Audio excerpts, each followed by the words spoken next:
Welcome back to 5 Minute Road Trips. In this episode, I'm going to take you on a whistle-stop tour of my local patch to track down some of my favourite woodland mammals.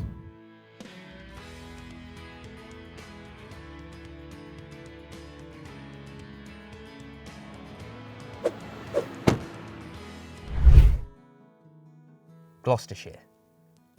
Over 1,000 square miles of ancient woodland, teeming wetlands, and rolling limestone grasslands.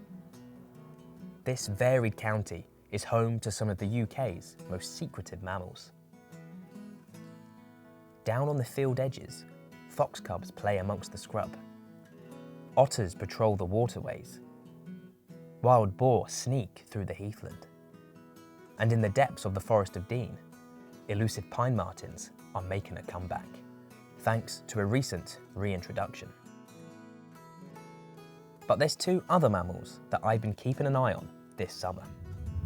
A couple of years ago, I moved to Gloucestershire, and during that initial period, I became a little bit obsessed with setting up camera traps to spy on my local wildlife. Now, 2 years on, I've not been able to kick the habit, and this summer I've been using my camera traps to keep an eye on two species in particular, roe deer and badgers. And this evening, I'm heading out to a couple of locations to see if I can spot them.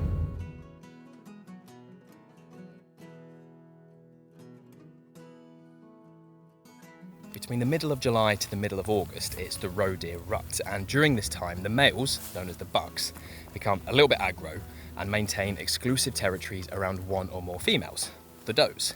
And recently, one of my camera traps up in the woods here has recorded a male following a female on multiple occasions. So I'm going to get comfy and see if they're about.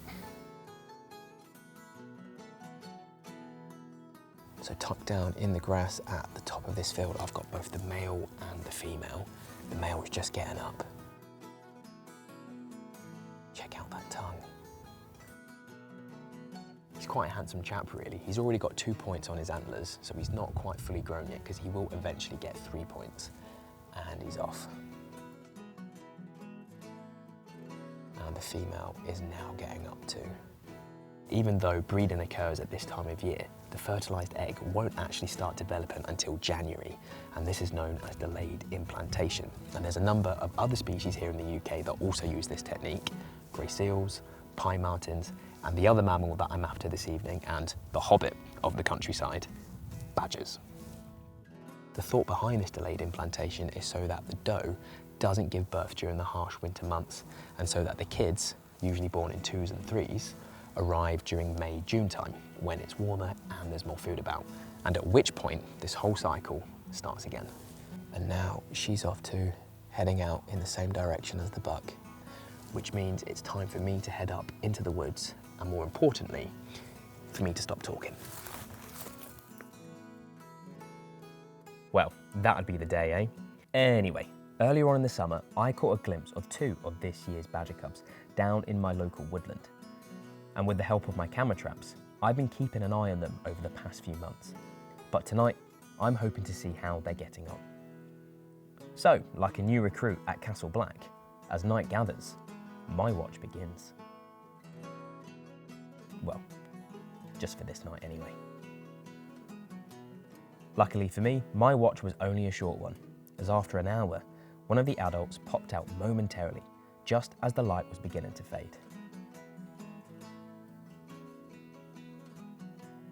And as wildlife encounters go, this one was very special.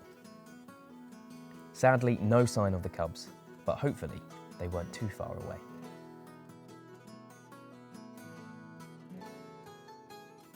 Right, time to go and get ready for the next adventure. Oh, I could get some Welsh cakes on the way. Oh, I need to pick up the tent too.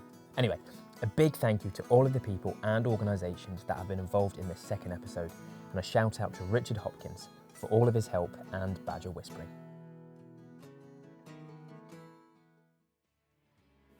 Next time on 5 Minute Road Trips.